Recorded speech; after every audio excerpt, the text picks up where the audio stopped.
So what we have here, we have the engine flush from Liqui Moly, we have some castor oil, the oil filter, the engine air filter we're gonna check on condition, same for cabin air filter, we're gonna check condition. We have new brake pads because from ATE, the best brand, at least for OEM stuff, because the brakes are starting to squeak a little bit, and we're going to replace the spark plugs. Let's start with the engine flush. The car is already in operating temperature, so we need to open this up, try not to get burned. Here we go. Now I need to find a funnel and put the engine flush in. Funnel is in. Now let's drop the engine flush in the engine.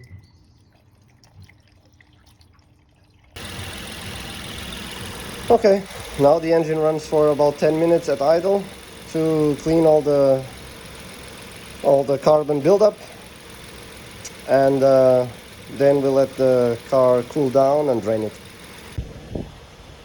In the meantime, we can have here a look at the cabin air filter and see if it needs to be changed. There's some dirt, but it's still plenty okay. I'll get rid of these leaves, and I think it can last another year. 10 minutes are up. Now we'll let it cool down a bit, and then we'll drain it. 1 hour later, I would say the car has cooled down enough. It's still warm, which is nice, so the oil will come out a bit easier. Here is the the oil pan. Actually, it's quite wet, which means the oil was dripping out of the drain plug a little bit. That's my fault from last time. I need to be more careful this time. Oh man. Yeah, so I have new washers, so it should be better this time. Here's the oil draining from the oil pan into the, what's this called? I forgot. Drain pan? Drain bucket? Anyway. Now also the filter is draining. We can't see it. Let me no flash. Anyway, it's a good technique. I loosened it just a little bit, and now I'm letting the oil from the filter also drain. Then maybe I'll just use a rag or something to finish it so I don't get so dirty.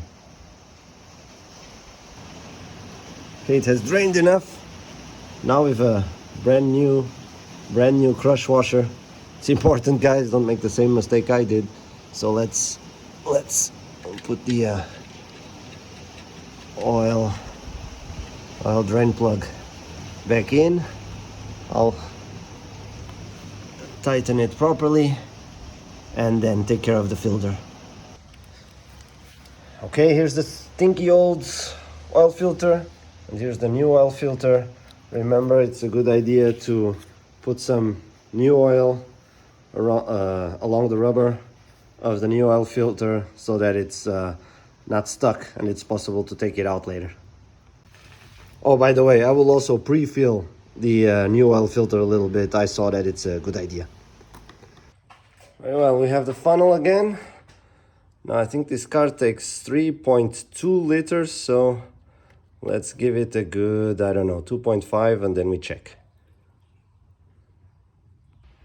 It's not easy to see, but I'd say it's a little bit below the middle mark, so let's add some more. It's almost exactly at the top, so I would say that's good enough. Now I'll take it for a quick test drive. Now we're gonna take care of those brake pads. Hopefully we have all the tools to do it properly. I think so. Let's see. I've already loosened just a bit all the lug nuts. I'm gonna get my jack, put this wheel in the air. Wheel is in the air and removed. And with this we actually see that it's probably not a good idea to replace these brake discs or rotors as well, because they're getting quite rusty. Okay, job for the next time. For now we have to take these slide pins out so that we can get the caliper out and replace those brake pads. And just like this stuff comes out. Easy peasy. We have the caliper out, we just have to push it in. We have here the brake pads, which were quite old already, yeah? They deserve replacement for sure. And also the rotor, next time. But yeah, so let's hold this caliper somewhere. I have a hook here and get these brake pads out of here. Brake pads are out. They're getting kind of thin.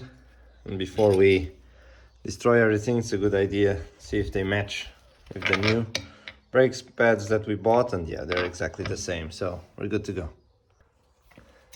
Let's give it a good clean with some metal wire brush.